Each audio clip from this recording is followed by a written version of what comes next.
안녕하세요. 저는 강원대학교 경영학과 4학년에 재학 중인 학생이자 뷰티 AI 어시스턴트 서비스를 개발하고 있는 기나연이라고 합니다. 화장품에 관심이 많아서 다양한 제품을 많이 써봤었는데 약간 피부가 민감한 탓에 이것저것 그냥 쓰면 피부가 많이 뒤집어지는 편이거든요. 그래서 제 이런 불편함에 기반해서 AI가 본인에게 맞는 제품이나 성분을 추천해주면 더 정확하고 쉽고 편리하게 이 소비자들이 화장품을 선택할 수 있지 않을까라는 생각이 들어서 그런 생각을 바탕으로 이제 뷰티 AI 어시스턴트 서비스인 뷰티 윈미를 개발하게 되었습니다. 현재는 이 아이템으로 모델 창업 1기에 선정이 되어서 기술 개발 지원과 멘토링을 받으면서 실제 창업을 준비하고 있습니다. 대학생이라서 경험이 많지는 않지만 AI를 통해서 실제 아이디어를 빠르게 검증하고 직접 창업으로 연결시킬 수 있다는 점을 직접 창업을 하면서 몸소 경험하고 있는 것 같습니다. 모델 창업은 예비 창업자분들이 본인들의 아이디어를 실제 창업으로 연결지을 수 있도록 정부가 나서서 이제 이 창업에 필요한 AI 기술 개발이라든지 멘토링이라든지 전문가 지원해주는 프로그램입니다. 저도 이 프로그램을 통해서 실제 창업을 발전시키고 있는데요. 각자 아이디어에 맞는 바우처를 지원을 해주어서 그 금액 안에서 여러 AI 회사들이 있는데 그 회사들이 직접 골라서 사용할 수 있습니다. 구매하여서. AI를 활용하면서 가장 크게 느낀 점은 이제 아이디어를 실행으로 옮기는 속도가 가장 빨라졌다는 점인데요. 이제 예전에는 아이디어를 설명해주는 수준이었다면 지금은 AI로 서비스 화면을 구성하고 또 기술을 개발하는 수준까지 혼자 개인적으로 할 수 있다는 점이 가장 큰 좋은 점인 것 같습니다. 이게 아이디어에서 끝나는 게 아니라 실제로 이제 기술을 잘 모르더라도 기술을 개발을 할 수 있게 도와주고 AI가 그러다 보니까 더 많은 아이디어를 좀 실현해 볼 수 있다는 자신감이 생긴 게 가장 큰 변화인 것 같습니다.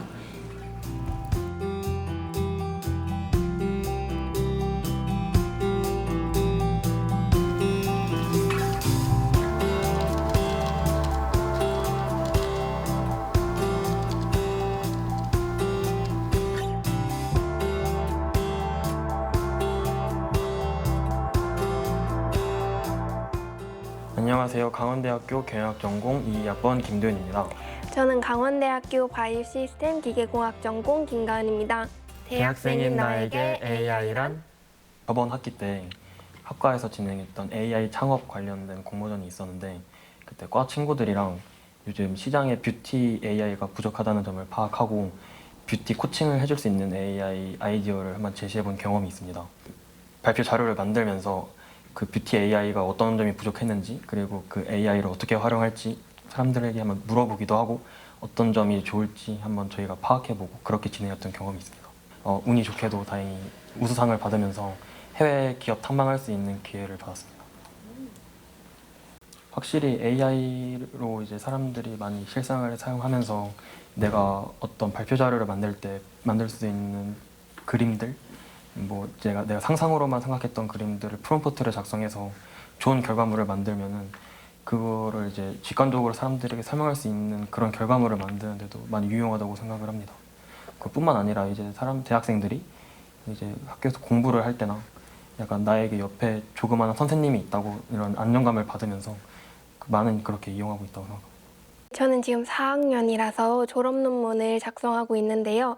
졸업 논문을 하면서 하고 있는 실험이 미니 온실을 제어하는 실험이었어요. 그래서 제어하는 과정 중에서 코딩을 진행하거나 아니면은 사용되는 제어 시스템 같은 도면도를 AI와 함께 작성하면서 조금 더 퀄리티 있는 졸업 논문을 제작하고 있습니다. 저 코딩하고 그다음에 제어 시스템 만들 때 AI를 주로 활용했고요. 그리고 논문 찾을 때도 AI한테 뭐 몇 년도부터 몇 년도까지 어디 사이트에 들어가 있는 논문으로 검색해줘라고 해서 논문 검색할 때도 쉽게 찾을 수 있었던 것 같습니다. AI 덕분에 졸업 논문을 조금 더 빨리 진행할 수 있어가지고 농기계 학회에 포스터 발표를 할 수 있던 경험을 얻을 수 있었던 것 같습니다. 제가 AI가 없이 졸업 논문을 작성했다면 시기가 조금 늦어져서 학회에 가서 포스터 발표를 할 수 있는 경험을 얻지 못했을 것 같은데 조금 더 빠르게 진행할 수 있던 덕분에 이제 전공적으로 조금 더 나아갈 수 있는 계기가 되었던 것 같습니다. 저는 지금 스마트팜 연구원 쪽으로 진로를 생각하고 있어서 연구를 하면서 계속적으로 AI를 활용하고 그리고 AI를 활용하지 않았을 때보다 조금 더 퀄리티 높은 논문들을 내고 싶습니다.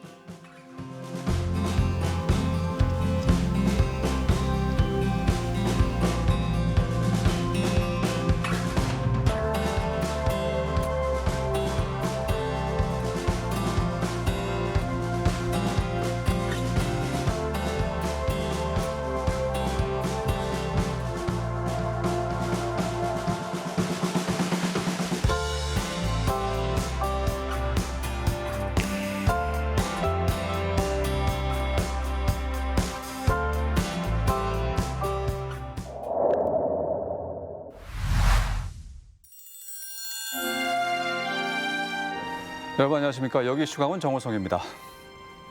인공지능이 산업 전반의 인프라가 된 시대가 되었습니다. AI 기술 발전에 따라서 우리 사회는 다각적인 변화를 겪고 있는데요. 지역 소멸 위기 속에 AI를 활용한 기술이 지역 간의 불균형을 초래할 것이다. 이런 우려와 소멸 지역의 새로운 동력이 될 거다. 이런 기대가 교차하고 있습니다. 여기 슈강원 특별기획 지역 소멸 강원에서 답을 탔다. 오늘은 AI가 지역 소멸 위기의 희망이 될 수 있을지, 그렇다면 강원은 어떻게 그 기회를 활용해야 할지 다양한 의견 나눠보도록 하겠습니다.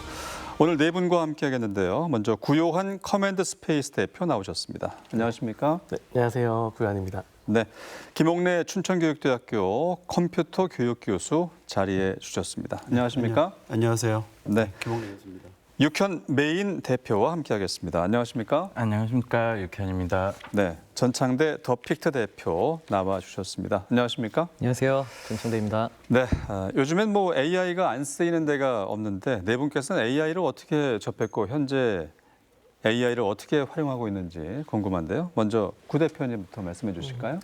네, 저는 사실 AI를 처음 만난 게 병원이었는데요. 병원이요? 네, 응급실에서 제일 싫어하는 사고인 킥보드 타다가 사고가 난 케이스로 제가 혼수 상태 4일 동안 빠졌던 사고가 있었습니다. 그랬군요. 네, 그때 제가 박사 수료 상태였었는데 네. 그러고 나서 이제 뭐 하고 살아야 될까라는 고민을 하다가 전 사람들을 가르치는 것들을 굉장히 좋아하는 사람이었거든요. 네. 그래서 이제 누군가에게 지식을 전달하기 위한 것들을 많이 하고 있었었는데 그때 딱 챗GPT가 나온 거예요. 그래서 그걸 써보고서 너무 신기하고 재밌는 거예요. 그러다 보니까 주변 병실에 있는 사람들한테 알려주고 학교에 있는 친구들한테 알려주고 하다 보니까 제 지도 교수님이 불러서 또 학회에서 강의도 하고 이렇게 좀 강의를 하다 보니까 AI를 더 열심히 하게 됐던 네. 굉장히 재미있는 사연입니다. 네. 네.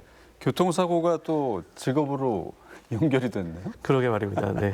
네. 김옥래 교수님은 어떻게 시작하셨나요? 네, 뭐 저는 대학에서 이제 인공지능 관련된 강의를 하기도 하고 했었는데 가장 큰 변화는 2022년 11월 챗 GPT가 나온 이후에 전면적으로 강의에 도입을 했습니다. 그러니까 네. 모든 학생들이 GPT를 사용해서 수업에 참여하도록 하는 것, 네. 그리고 제가 하는 연구에서도 GPT를 사용하고 있고 지금은 뭐 워낙 다양한 AI가 많이 나오고 있으니까요. 그런 것들을 사용하는 것, 그리고 행정 업무에도 인공지능을 사용하고 있습니다. 그러다 보니까 제가 하고 있는 모든 영역에서 AI가 함께 하고 있다. 이렇게 보셔도 좋을 것 같아요. 대학 네. 현장에서 상당히 빨리 AI를 접목시켜줬네. 네, 처음에 그 강의실에 AI를 무조건 써야 한다라고 했을 때 학생들이 이제 이렇게 생각하는 학생들이 있었어요. 내가 AI를 정말 써서 수업에 네. 뭐 과제를 해도 되나 이런 생각이 있었는데 실제로 이제 GPT를 써보고 난 이후에 학생들의 생각이 많이 바뀌었습니다. 아, 이거는 써야 하고 알아야 하고 비판적인 의식을 네. 가져야 한다라고 하는 피드백을 학생들로부터 받을 수 있었기 때문에 지금은 의무적으로 제 수업에서는 사용하고 있습니다. 알겠습니다. 육 대표님은 어떻게 시작하셨고 또 어떻게 접목을 하고 계신지요? 저는 이제 원주가 또 워낙 의료기가 유명하잖아요. 그렇죠.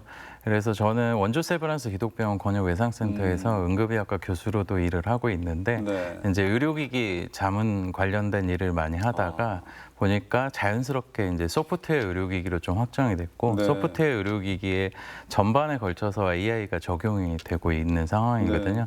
그러다 보니까 연구도 그쪽으로 많이 하다가 이럴 바에 한번 창업을 해볼까 하고 이제 창업을 해서 3년만 정도 되는 것 같습니다. 네. AI를 본업으로 하는 회사고 의료 분야뿐만 아니라 의료 외적인 분야까지 좀 확장성을 가지고 지금 진행을 하고 있습니다. 알겠습니다. 그래서 뭐 이제 그런 소프트웨어 의료기기 개발하는 것부터 생성형 인공지능 도입하는 부분까지 좀 네. 확장해 보고 있습니다. 그렇군요.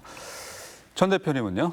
더픽트는 제가 대학교 3학년 때 창업할 때만 해도 이 가상현실 VR, AR이나 또 코로나19 때는 그 메타버스 이런 사업을 했었습니다. 근데 최근에 이제 AI가 들어오면서 저희가 지금 최근에 하고 있는 일들은 이제 드론, 무인 드론 같은 이제 그 데이터 수집 장치들을 활용해서 도심 데이터 수집하고 그것들을 이제 지금까지는 이렇게 데이터를 시각화하는 거에만 이제 몰두하던 회사였는데 네. AI가 나오면서 결국 분석을 할 수 있는 이제 능력이 생긴 거죠. 그래서 도심의 데이터를 분석하고 최근에는 태백의 뭐 싱크홀을 찾는 일이라든지 뭐 춘천의 블랙 아이스라든지 또 교통량 흐름을 분석한다든지 이런 시각화 기술을 갖고 있는 저희 같은 회사가 AI를 통해서 이런 분석을 할 수 있는 그런 회사로 확장되는 거거든요. 그러니까 네. 결국 AI가 한 스타트업의 어떤 비즈니스를 확장시키고 또 매출을 증대하고 네. 지금 그런 시대가 됐다고 저는 생각을 합니다. 앞으로 무궁무진한 분야를 또 하고 계시네요. AI가 이렇게 우리의 삶을 바꾸고 있고 산업 전반으로도 큰 변화를 예고하고 있습니다. 그렇다면 AI가 강원에 가져올 가장 큰 변화가 궁금한데요. 어떤 변화가 앞으로 찾아올까요? 어떤 미래를 그리게 될지 먼저 김 교수님께서 말씀해 주실까요? 인공지능이 가져올 변화를 단순하게 하나의 영역만 찝어서 말씀할 수는 없을 것 그렇죠. 같아요. 네, 우리가 살고 있는 모든 삶의 영역에 큰 변화를 가져올 것은 불보듯 뻔한 네. 일이고요. 이미 충분히 AI가 우리 삶에 들어와 있다 이렇게 생각해도 좋을 것 같은데요. 저는 이제 교육 분야에 있기 때문에 최근에 그 학생들 또는 선생님들 대상으로 교육을 하고 있지만 실제로는 이제 가장 기본적인 리터러시 문제를 말씀드릴 수밖에 없는데 도심 지역이나 뭐 서울이나 수도권 같은 경우에는 접근성이 좋아서 네. AI에 대한 교육을 좀 많이 받을 수 있는 상황이지만 강원도 같은 경우에는 춘천, 원주, 강릉을 제외한 나머지 지역들에서는 리터러시 교육을 받을 만한 충분한 여건들이 갖추어져 있지 않습니다. 그러니까 어디에 변화가 나타날 거냐? 학습은 인공지능은 가장 대표적으로 인간의 지력을 증폭하는 기술이기 때문에 그동안 교육에서 학습이라고 하는 것에 미치던 방법들 또 교육에 관한 어떤 도구들 모두가 큰 영향을 지금 받을 수밖에 없는 상황에 나와 있습니다. 저희는 지금 어떤 생각을 하냐면 교육을 처음부터 다시 재설계해야 하는 것 아닌가. 그러니까 과거에 우리가 배운다는 것, 그것에 대한 정의가 인공지능 시대에 배운다는 건 어떤 의미인가라고 하는 본질적인 질문을 하게 만든 상황이 되었습니다. 네. 선생님이 필요 없어질 수도 있다 이런 얘기를 하긴 하지만 그것보다는 인공지능과 함께 인간이 어떻게 더 잘 배울 수 있을까 하는 부분들에 관한 연구 네. 그리고 그것에 관한 프로젝트 이런 것들이 지금 진행되고 있다고 보시면 좋을 것 학교 같습니다. 현장에도 많은 변화가 앞으로 예고가 되네요. 네, 그리고 그렇습니다. 육 대표님 의료계에도 큰 변화가 있을 것 같은데요. 어떻습니까? 네, 맞습니다. 실제로 이 원주가 이제 아까 또 말씀드렸다시피 의료기기가 전통적 의료기가 굉장히 네. 강했었잖아요. 그런데 지금은 약간 혼전의 양상이 거듭되고 있습니다. 전국적으로 기존의 의료기기 회사들이 AI가 더해지면서 소프트웨어 의료기기로 전환하거나 그다음에 여러 가지 확장성을 가지고 나아가는데 사실 원주는 그 측면에서 지금 소프트웨어 의료기기의 전환에 다소 좀 주춤한 측면이 꽤 그렇군요. 있습니다. 그렇기 때문에 좀 강원도에서 전략적으로 사실 의료 산업에도 AI가 전반적으로 도입될 수 있게 네. 특히 의료기기에 소프트웨어 의료기기로 나갈 수 있는 인공지능을 더할 수 있는 그러한 인프라를 좀 갖춰야 된다고 생각합니다. 알겠습니다. AI가 강원에 어떤 변화를 가져올지 말씀 듣고 있는데 전 대표님 어떨까요? 전 AI가 결국 거리의 소멸을 이제 이뤄낼 수 있다고 생각하는데요. 뭐 강원도에 사는 분들이면 다 아시겠지만 이 거리가 너무 멉니다. 네. 특히 산간 지방이 너무 많고 특히 한 지역에서 지역으로 이동할 때 너무 거리가 멀죠. 사실 강원도가 고령화라든지 이런 사회적 문제들이 많은데 네. 그 문제를 전 해결할 수 있는 것이 AI 기술이다. 그리고 그 중에서도 피지컬 AI다라고 말씀을 드릴 수 있겠고 네. 중요한 점은 이제 강원도가 사실 다른 광역 지역에 비해서는 좀 많이 열악하지 않습니까? 산업적으로도. 근데 그거를 뒤집을 수 있는 게 또 AI라고 생각합니다. 그래서 기존에 뭐 바이오 말씀하셨고 의료기기 이런 기존 산업들이 결국 그런 기업들이 AI 기술, AX로 전환이 되게 되면 더 부가가치 창출을 해낼 수가 있고 그런 기업에게 AI 서비스를 개발해서 제공하는 기업들도 같이 성장할 수 있고 그러니까 결국 지금 이 공정하지 않았던 이 어떤 놀이터를 지금 AI 기술이 결국 공정하게 평평하게 만들어줄 수 있는 우리 강원에 있어서는 네. 첫 번째로 찾아온 또 기회이지 않을까 저는 그렇게 생각합니다. 강원 산업에 있어서 새로운 신성장 동력이 바로 AI가 될 수 있다. 이런 기대감을 말씀해 주셨고 구 대표님은 어떻게 예상하세요?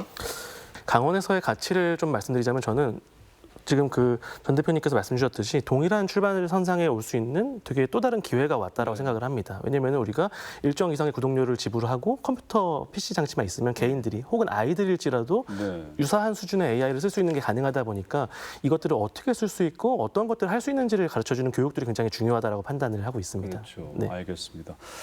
누군가 뭐 농업혁명이나 산업혁명 때처럼 AI 혁명이라고 설명하기도 하는데 구 대표님 인공지능이다 AI다 요즘에 무척 익숙해지긴 했지만 실제 산업에서는 구체적으로 무엇을 의미하고 어떻게 활용되는지 간단히 좀 설명 좀 해주세요. 네, 우리가 실제로 인공지능이다라고 하는 것들은 굉장히 수십 년간 이루어졌던 연구 과제인데요. 네. 실제 생성형 인공지능이다라고 하는 최근 우리가 쓰고 있는 LLM을 포함한 인공지능이 나온 지는 얼마 되지 않았죠. 그래서 10년 이내 기간 동안에 이제 연구가 되고 있었었는데 사실은 이게 실제로 서비스가 된 것도 아까 말씀 주셨던 2022년도에 챗GPT가 오픈을 하면서부터 서비스가 되기 시작했었고요. 물론 그전 모델들도 있었지만 그래서 실제로 인공지능 같은 경우에는 그 확률적 그 통계 기반의 다음 모델을 추론하는 장치입니다. 그러다 보니까 이 친구가 어떠한 인류가 만들어 놓은 문서들을 학습해서 그 다음 말들이 무엇이 나올지를 예측하는 결과를 보여주는 것이 인공지능이다라고 할 수 있을 것 같고요. 우리가 함께 고민하고 있는 뭐 멀티모달, 뭐 이미지 혹은 피지컬 AI도 어떤 학습 패턴들을 학습시켜서 이 패턴 다음에 어떤 것들이 주로 많이 나올지에 대한 것들을 확률값으로 학습해서 그 다음 것들을 이루어지게 하는 것들이 인공지능이다라고 이해하시면 좋을 것 같습니다. 요즘 많은 분들이 AI 따라가기 상당히 벅차하실 것 같은데 교육이 중요할 것 같아요, 김 교수님. 컴퓨터 과학 분야를 교육해 오셨는데 최근 변화 어떻게 정의하고 있고 현재 어떻게 가르치고 계세요? 그 지금 이제 교육 분야에서 저희가 AI를 바라보는 입장이 크게 이제 두 가지가 있을 수 있어요. 하나는 조금 전에 말씀드렸다시피 인공지능을 사고의 증폭기 이렇게 부르거든요. 그러니까 학습하는 인간들을 도와줄 수 있는 좋은 기술 또는 기계가 생각하는 사물로 변화한 것처럼 그렇게 바라본다면 우리는 전 세계의 모든 지식을 가지고 있는 인공지능을 늘 옆에 두고 살 수 있거든요. 우리 초창기에는 대부분 AI를 바라보는 입장이 멘토와 같은 형태로 예를 봤었는데 지금은 그것보다는 내가 AI를 통해서 내가 생각하지 못한 것들을 발견할 수 있을까라고 하는 생각을 하면서 AI를 바라봅니다. 그래서 최근에 학습하는 쪽에서 인공지능을 바라보는 건 멘토의 역할보다는 그냥 내 동료 또는 내 조언자 또는 내 코치 이런 의미로 AI를 사용하고 있거든요. 강원도 입장에서 보면 지금이 어찌 보면 인공지능이 우리에게 강원도가 가지고 있던 그동안의 교육의 격차를 좀 줄일 수 있는 훌륭한 어떤 도구가 될 수 있을 거다라고 하는 거죠. 그런 점에서는 이걸 단순하게 지적인 도구로 바라본다기보다는 보다 더 산업적 관점에서 서울과 또는 경기와의 어떤 지역의 격차를 줄이기 위한 기술로 바라보고 그것에 대한 정책이나 어떤 산업 분야의 노력들이 좀 필요한 것 아닌가 하는 생각들을 하고 있습니다. 알겠습니다. 양질의 교육이 이루어진다면 또 강원 산업에 접목시켜서 훨씬 더 강원 발전에 도움이 되겠네요. 연매출 60억 기업을 운영하고 있는 전 대표님이신데 춘천에 자리 잡아서 지금까지 아쉬움이나 어려움을 좀 듣고 싶고요. 현재 AI 솔루션을 제공하는 기업인데 강원에서의 강점은 어떤 거라고 생각하시나요? 그러니까 솔직히 말씀드리면 강원도에서 사업을 한다는 것이 늘 묻는 질문 강원도에 있는데 그 기업이 할 수 있겠어요? 라는 이제 질문을 제일 많이 받고요. 그렇군요. 그리고 또 너희들이 데이터 분석을 할 수 있어? 뭐 시뮬레이션을 할 수 있어? 이렇게 이제 묻는 질문들이 있는데 사실 AI 모델들이 빅테크 기업들이 만들어내면서 뭐 중국의 QN이라든지 미국의 뭐 라마라든지 이런 정말 좋은 모델들을 가지고 저희가 뭐 공간 데이터라든지 지형 데이터를 가지고 다양한 이제 시뮬레이션을 할 수 있고 분석을 할 수 있게 됐다는 거거든요. 근데 이제 중요한 거는 그런 것들을 저희 같은 기업이 할 수 있게 됐다는 것이 바로 AI가 가져온 이제 스타트업에게 되게 중요한 이제 역할이 되고 네. 근데 중요한 거는 그 분석에 있어서 데이터 수집이 사실 지금 너무 어렵다는 거예요. 근데 그것이 지금 강원도에 사업하면서 그게 강점이라고 느껴지는 이유는 네.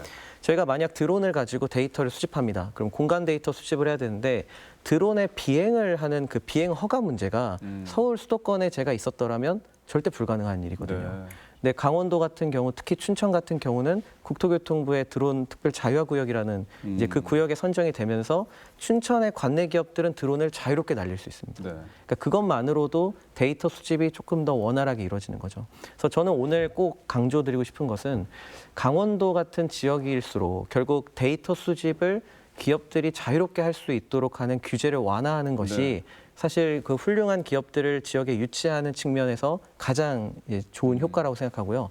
특히 그러한 데이터를 우리 같은 스타트업들이나 중소기업들이 자유롭게 쓸 수 있도록 하는 환경, 네. 그 환경을 만들어주는 것이 앞으로 강원도 정책으로 드러나야 된다, 만들어져야 된다라는 생각이 좀 듭니다. 네, 알겠습니다. 육 대표님 현재 응급의학과 의사로 직접 또 창업을 하셨다고 말씀하셨는데 강원도 내 AI 의료 서비스 수요 활용 또 다른 시도에 비해서 어떤지 궁금하고 강점도 좀 말씀해 주세요. 아, 네. 사실은 이제 의료 AI 수요에 대해서 강원도의 강점을 말씀드리고 싶은데, 네. 예, 그러니까 한 2017년 초반이나 요때 이제 디지털 헬스케어 자유 이제 그 규제 자유 특구가 지정이 네네. 되면서 강원도가 그런 강점을 굉장히 갖고 있었는데 자유롭게 실증도 할 수 있고 규제가 좀 완화되는 그런 혜택을 입었었는데 네. 지금 현재로서는 사실 AI가 실증이 된다거나 병원에서 많이 쓰인다거나 아니면은 그런 기업들이 많아진다거나 이렇지 않습니다. 그러니까 그렇군요. 실제로 아마 이런 소프트웨어 의료기기를 개발하는 회사들이요. 제가 알기로 한 손에서 꼽을 정도로 저희 회사 포함해서 아마 전창대 대표님도 아마 최근에 확장하신 걸로 알고 있는데 그런 식으로 소프트웨어 의료기기를 다루는 회사들이 의료 AI를 다루는 회사들이 이제는 거의 없습니다. 그래서 그런 부분이 좀 미래 산업을 담보하는 특히 이제 강원도의 산업이 한 50% 정도가 의료기기에서 나오잖아요. 그렇기 때문에 그런 부분을 준비하는 게 굉장히 중요하지 않을까. 만약에 네. 그런 AI의 의료 AI에 대한 특구 이런 게 지정이 된다면 또 한 번 또 발돋움할 수 있는 네. 기회가 되지 않을까 이렇게 생각합니다. 이럴 때일수록 정말 선제적인 대응이 네, 맞습니다. 절실하네요. 최근에 대한민국 대도약 3대 메가 프로젝트가 발표가 됐습니다. 서남권 반도체 팹, 충청권 HUM 팹 구축으로 패키징 거점화, 영남권은 기존 산업 기반 등을 활용해서 차세대 반도체와 소부장 혁신 거점을 육성한다는 계획이고요. 강원은 GS그룹의 동해 AI 데이터 센터가 계획이 되어 있습니다. 이재명 대통령은 반도체 제조 역량과 탄탄한 제조업 기반을 AI 시대의 새로운 성장 동력으로 전환하겠다는 구상에 이 지방 역량을 동원하겠다 이런 의지를 보였는데요. 육 대표님과 전 대표님께 질문 드려보죠. 생산 산업 인프라의 확충, 지역엔 어떤 영향이 있을지 이 서비스 플랫폼을 개발하고 있는 입장에서 해당 업계에서 본 관점과 기대감 어떤지 말씀해 주시면 좋겠습니다. 먼저 육 대표님. 네. 지금의 이제 3대 메가 프로젝트는 이 전국의 각각의 특성에 맞게 AI를 적용한다는 측면에서 매우 환영할 만한데요. 네. 이제 데이터 센터도 뭐 강릉이나 동해 쪽으로 유치가 됐었는데요. 이 데이터 센터 같은 경우를 시작으로 해서 앞으로 어마어마한 수요들이 유치가 되고 데이터 센터는 제가 보기엔 지금 우리나라에 필요한 수요의 10%도 안 지어졌다고 생각하기 때문에 그런 부분을 좀 천혜의 자원과 이 여러 가지 자연 인프라를 가지고 있는 강원도에서 유치한다면 앞으로 확대할 수 있는 어마어마한 시장이 있다고 생각하고요. 그것들이 유치가 된다면 그 2차 서비스 벤더들이나 3차 산업들이 자연스럽게 활성화될 수 있으리라 생각합니다. 네, 알겠습니다. 김 교수님, 생산 인프라가 확충되는 만큼 전문 인재 육성 정말 필요할 것 같은데 교수님 의견 좀 들어보겠습니다. 교육 역시 수도권 쏠림 현상에 있는데 AI 관련 교육 지역 균형은 어떤가요? 이제 지금 AI를 3대 메가 프로젝트 이렇게 얘기하고 거기에 가장 중요한 게 반도체 소부장 이렇게 얘기하니까 그것이 AI 산업의 전부인 것처럼 말하는 건 굉장히 큰 오개념인 것 같아요. 그러니까 사실 AI는 반도체나 소부장도 물론 필요하지만 그 위에서 데이터 센터도 필요하고요. 그 이외에 LLM 모델도 필요합니다. 지금 써버린 AI를 이미 5개 그룹에서 시작을 했고 4개가 선정에서 진행하고 있지 않습니까? 그러니까 그 위에서 다시 애플리케이션, 응용 서비스가 개발이 되어야 하거든요. 그러니까 실제로 AI 생태계에는 반도체부터 시작해서 서비스 개발까지 다양한 계층을 이루고 있기 때문에 그 각각의 계층에 필요한 인력들은 지역에서 양성하고 지역에서 새롭게 창업하고 하는 것들을 지원하는 게 필요하죠. 그러니까 물론 강원도가 가지고 있는 그 장점들이 물론 뭐 자연도 좋고 물도 좋고 전기도 많고 뭐 그렇다고는 하지만 그것보다 더 많은 인력을 또는 많은 일자리를 만드는 건 그것보다는 인공지능을 활용한 서비스에 더 많은 인력이 필요하다라는 관점에서 보면 대학의 역할이 되게 중요하고 그리고 대학과 기업에 연계하는 프로젝트나 또는 지원하는 정책들이나 이런 것들이 필요하다고 생각이 듭니다. 어제 국무회의에서 대학에 정부가 지원하는 지원금을 교육부가 운영하던 것들을 다 시도로 넘기기로 했거든요. 네, 그러면 시도의 역할이 훨씬 더 커지겠죠. 그리고 시도가 대학과 정책을 만들고 기업을 육성하고 창업하고 서비스를 확대하는 것들이 되게 중요할 것 같고요. 저희가 우리 전 대표님 피지컬 AI 말씀하셨는데 데이터 수집할 때요. 지역사회 우리 강원도만 가지고 있는 독특한 그 데이터들이 있지 않겠습니까? 그런 것들이 데이터로 수집되고 강원도에서 서비스로 만들어진다면 새로운 일자리를 만들거나 뭐 창업을 하는데 큰 도움이 될 수 있을 거라고 생각합니다. 알겠습니다. 당장 대학 교육도 중요하지만 미래 세대를 위한 교육도 정말 중요한데 교수님께서는 2019년부터 초중등학생을 대상으로 해서 소프트웨어 미래체험센터 강원을 운영하고 계신데 수년 동안 경험해 오셨잖아요. 지역 내 교육의 중요성, 특징을 좀 파악하셨을 텐데 해당 모델이 지역 활력에 기여하는 점 어떤 거라고 볼 수 있을까요? 네, 2019년부터 소프트웨어 미래체험센터를 지금 운영을 하고 있습니다. 강릉, 원주, 춘천 이렇게 3곳의 센터가 있고요. 제가 춘천 센터를 지금 맡고 있는데 매년 강사들을 저희가 초창기 3년 동안은 한 100여 명의 강사를 양성해서 지역사회에 소외된 지역 학생들 또 지역아동센터 이런 것들을 보내온 사업들을 해왔었는데요. 저희가 고민하는 문제는 무엇이었냐면 그 힘이 춘천을 벗어나기가 되게 어렵다는 거예요. 그러니까 춘천 이외에 뭐 가까운데 화천이나 양구, 인제 또는 홍천 그 이외에까지 이 영향력이 미치려고 하면 훨씬 더 많은 강사들을 양성하고 또 그런 분들을 지원하는 게 필요하다는 생각이 들고요. 그래도 저희가 하고 싶었던 것 중에 하나가 무엇이었냐면 강사들만이 교육을 위한 협동조합을 좀 구성하면 좋겠다라고 해서 2년 전에 저희가 조합을 만들었고 그분들이 지금 지역사회 학생들, 초중고 학생들을 대상으로 한 교육을 진행을 하고 있습니다. 그러니까 인공지능, 코딩 교육도 하고 있지만 이것이 새로운 이제 가치를 만들어내는 하나의 일이 될 수 있는 것이죠. 그래서 교육을 단순하게 예전처럼 전통적인 산업 관점에서 보지 말고 새로운 시대를 준비하기 위한 하나의 기점 또는 출발점으로 좀 봐주시면 좋을 것 같습니다. 네, 말씀해 주셨듯이 이 AI 교육도 좀 소외 지역이 없었으면 좋겠어요. 농어촌 지역에 대한 교육이 상당히 중요할 것 같은데 구 대표님 AI 활용 교육과 연구하시면서 실제로 지역에 많이 다니셨는데 지역 활성화를 좀 몸으로 느끼고 계십니까? 어떻습니까? 네, 일단은 저도 사실은 교육을 많이 다니다 보니까 물론 교수님 말씀 주셨던 것처럼 그 지역 내 교육 활동이나 이런 것들이 많이 열리지 않는 것들도 사실이긴 합니다. 그래서 사실은 저희 같은 경우에도 저희는 이제 대기업이나 이런 임원들도 교육을 하고 이런 좀 극단적인 레벨의 교육을 하는 강사진들끼리 저희가 어떤 것들을 했었냐면 동해시 교육청에 가가지고 학부모님들과 아이들을 모셔놓고 이렇게 좀 알려드리기도 하고 교육 봉사단을 꾸려서 왔다 갔다 하기도 했었어요. 사실 저희는 가고 싶기도 하고 좀 도움 드릴 수 있는 인프라나 마음들이 다 있는 데에도 불구하고 어떻게 좀 초대를 받아서 갈 수 있을지에 대한 것들이 좀 고민인 것들이 많았습니다. 그래서 네. 이제 그런 지역에서도 사실은 이제 수도권에 있는 좀 좋은 인프라를 가져서 교육을 받은 강사님들이 또 와서 또 교육 봉사나 아이들과 함께하는 시간들을 좀 할 수 있게끔 좀 도움 주시면 좋겠다는 생각을 많이 하게 됐었고요.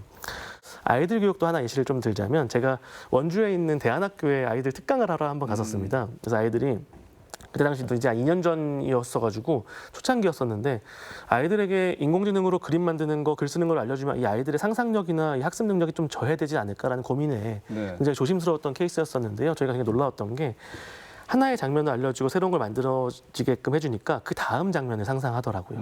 그래서 우리 아이들이 내가 어떤 것들 상상하고 뭘 할 수 있는지를 수렴하게 하고 그 다음 장면들을 할 수 있는 정말 좋은 선생님들이 옆에서 가이드를 해주는 것들이 굉장히 중요하겠다라고 생각을 했었습니다. 알겠습니다.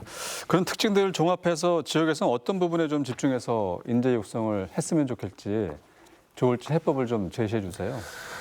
네, 일단은 그 가르치는 선생들이 좀 많이 부족합니다. 선생님들이요? 네, 실제로 그리고 사자도 많고요. 제가 제일 싫어하는 콘텐츠가 유튜브에 있는 이렇게 하면 월 1,000 벌 수 있어요. 이런 거 정말 싫어하는데요. 네. 정말 정규 교육과정 우리 교수님 같은 분들께 이 대표님 같은 분들께 와서 정말 실제로 AI를 어떻게 쓰는지 어떻게 잘할 수 있는지를 배울 수 있는 교육 커리큘럼들이 많이 있어야 되고요. 네. 사람은 정말 우린 사회적인 존재다 보니까 만나서 이야기해서 굉장히 많은 것들을 얻어갑니다. 그렇겠죠. 실제로 온라인 교육 너무 중요하고 좋은 방법이기도 하지만 센터들 지원하셔가지고 사람들이 모일 수 있게 해주시고 네. 예, 요즘에 서울에는 약간 그 모각이라는 챌린지도 굉장히 유명한데요. 그래요? 모여서 각자 AI 쓰는 거예요. 아하. 같이 뭘 하는 것도 아니고 같은 공간에 나와서 인터넷 지원되고 간식 지원되는 곳에 와서 내가 하고 싶은 일들을 하고 내가 하고 싶은 공부를 하는데 옆에 있는 전문가들에게 같이 물어볼 수도 있고 서로 교제도 할 수 있고 그래서 각각 청년들이나 이 아이들이 각각 나와가지고 내가 고민하는 것들을 많이 할 수 있는 이런 여러 교육의 장들을 많이 열어주시는 것들이 네. 굉장히 중요하다고 생각하고 있습니다. 일단 많이 모일 수 있는 센터를 만들고 그 속에서 또 다른 AI를 접할 수 있는 환경을 좀 제공을 많이 해줘야 되겠네요. 강원도에서. 전 대표님은 지난 청년 일자리 편에도 출연하셨는데 일자리 창출에 큰 역할과 고민하고 있다고 말씀해 주셨어요. 육 대표님은 또 지역 필수 의료 인력난 경험하면서 의사가 체험할 수 있는 솔루션 제공을 목표로 하고 있는데 지역의 한계를 좀 직접 극복한 경험도 좋고요. 또 희망을 본 지역 정책이나 환경이 있다면 두 분께 좀 질문을 드려보겠습니다. 먼저 육 대표님 말씀해 주실까요? 네, 아마 앞에 드렸던 말씀하고 좀 이렇게 일맥상통하는 내용을 또 말씀드릴 수밖에 예. 없는데요. 사실 이제 아시다시피 또 강원도는 그 필수력 부족난이 다른 지역보다 어떤 지역보다 또 더 심화된 그렇죠. 지역 중에 하나거든요. 이런 걸 감안할 때 이 뭔가 인공지능이 더 도입이 되고 그런 것들이 병원과 그다음에 회사에서 사용이 되면서 의료가 좀 더 개선되기 위해서는 뭔가 규제 샌드박스나 의료 AI에 특화된 뭐 데이터를 좀 더 자유롭게 활용할 네. 수 있고 개발하는 데 더 인프라를 지원받을 수 있는 이런 지원 체계를 좀 다각화해서 해야만 그동안에 선도해왔던 이 강원도의 이 풍부한 부분들을 좀 계속 이어갈 수 있지 않을까라고 네. 생각을 합니다. 알겠습니다. 전 대표님 어떻게 보십니까? 역시나 전 규제입니다.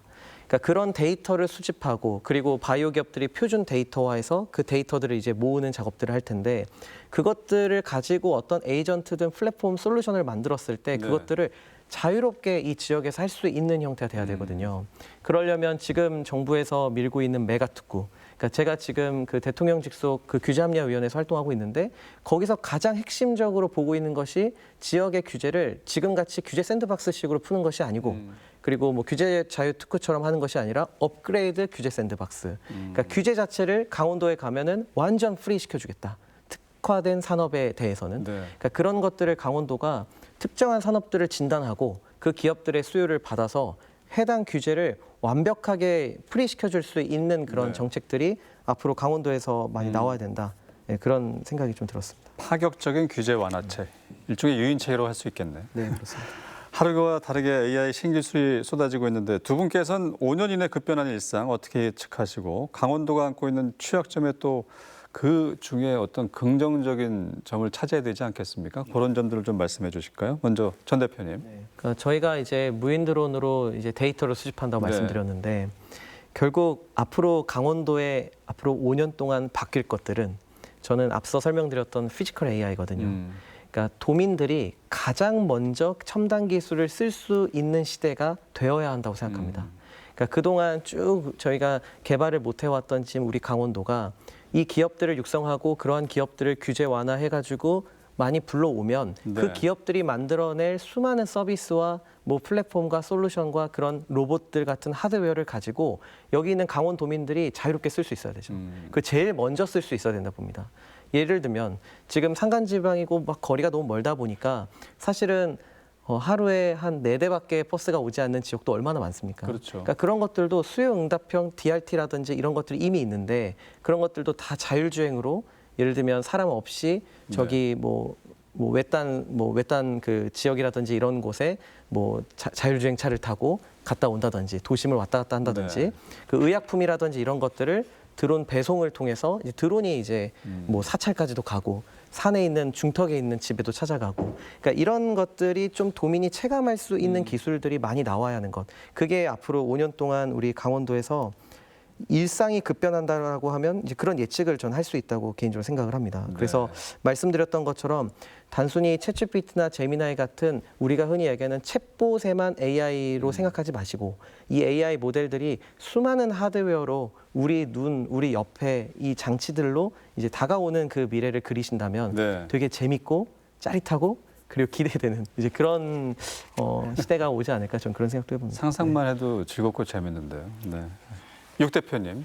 의료 현장에서는 지금은 이제 꽤 많은 의사들이 직접 인공지능을 다룹니다.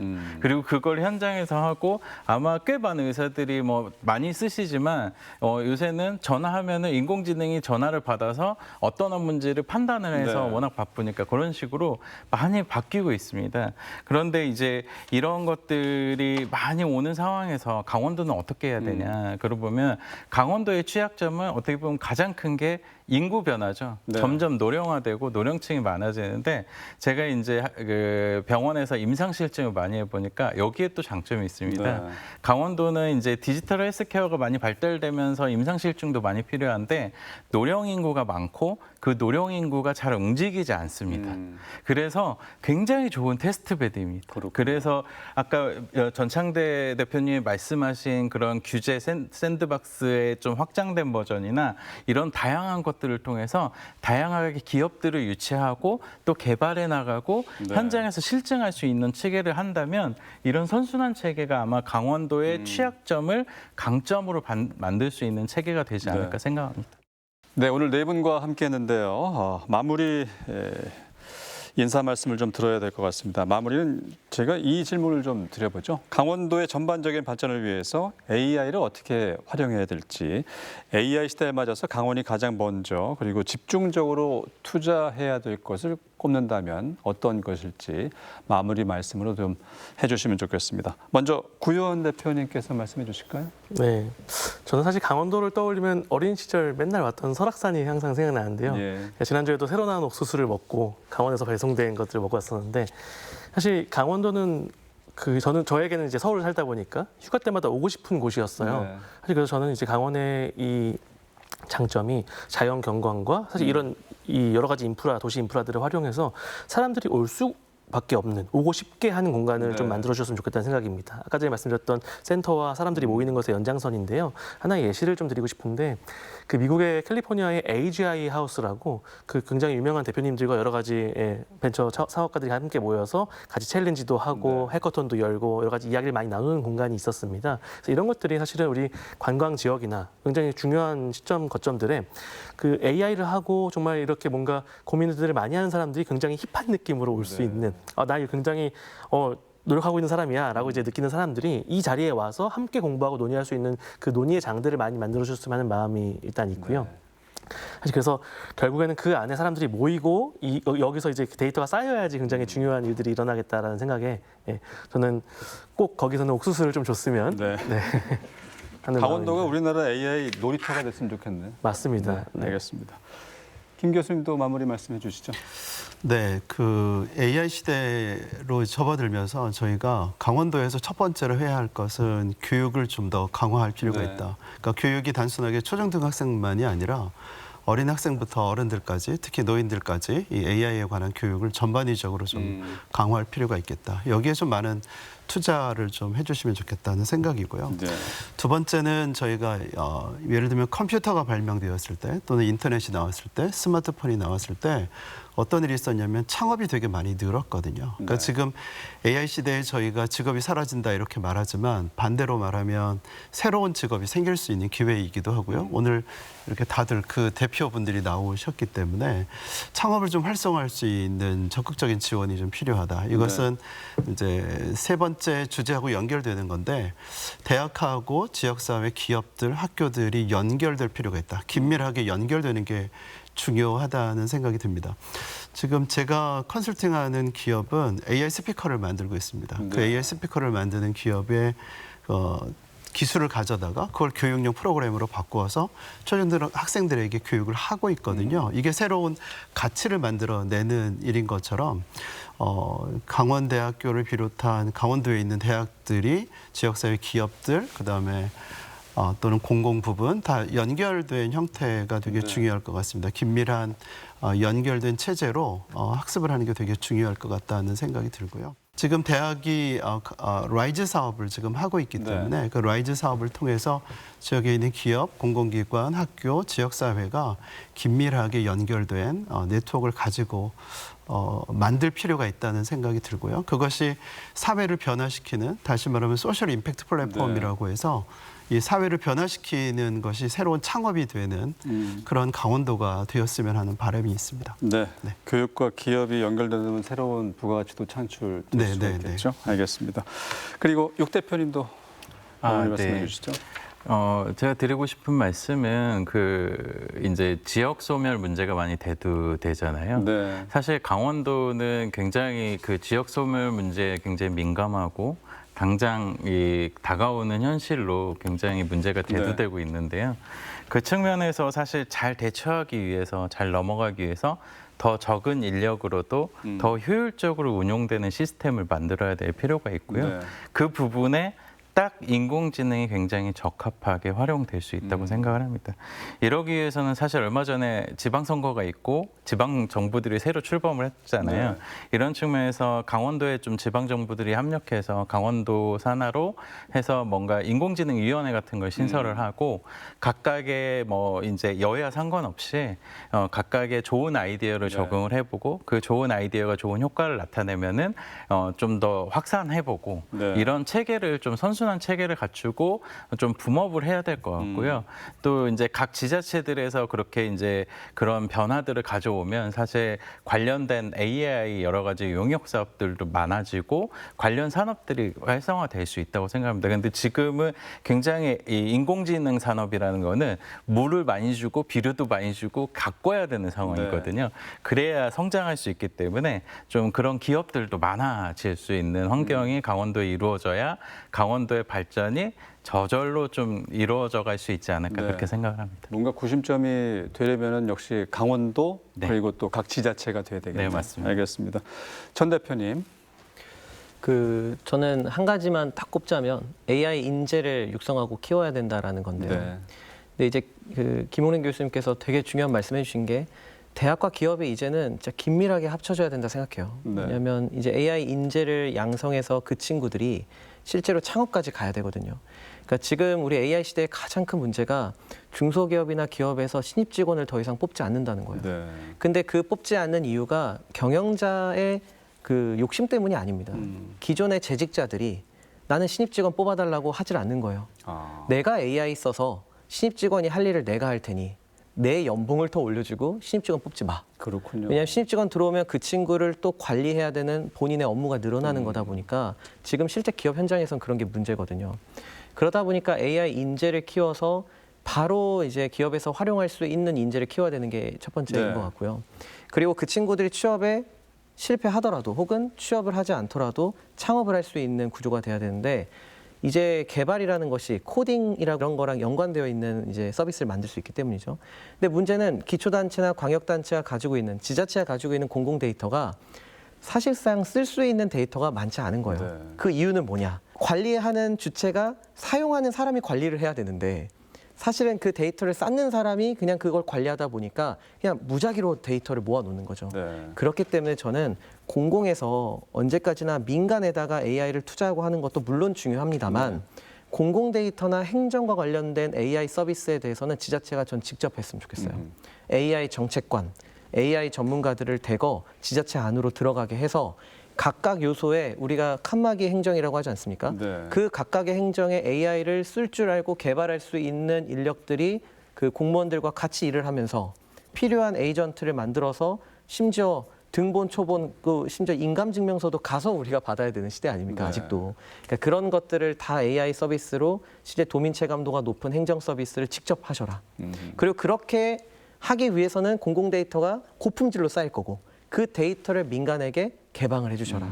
그러면 민간에선 더 경쟁력 있는 서비스를 네. 만들 수 있을 것이다. 저는 그래서 강원이 지금 투자해야 될 것은 결국 AI 인재를 양성하고 육성해야 되는 것, 네. 그리고 공공의 AI를 대거 투자해야 되는 것. 저는 그렇게 생각합니다. 지자체 숙제를 또 던져주셨어요. 체계적인 데이터가 쌓이면은 또 정책 방향도 설정할 수 있고 기업이 발전할 수 있고 이면에도 연속성이 있어야 되지 않을까 싶어요. 데이터를 만들려면. 네.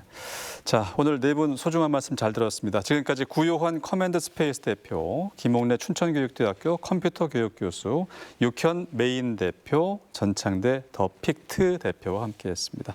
네 분 오늘 말씀 고맙습니다. 고맙습니다. 네. 소멸을 막고 지역을 키워줄 AI 신산업, 새로운 동력, 새로운 기회가 열린 만큼 보다 우선적이고 적극적인 대처가 필요하지 않을까 싶습니다. 여기슈강원 특별 기획으로 준비한 지역 소멸 강원에서 답을 찾다. 오늘 순서는 여기서 인사드리겠습니다. 함께해 주신 여러분 고맙습니다.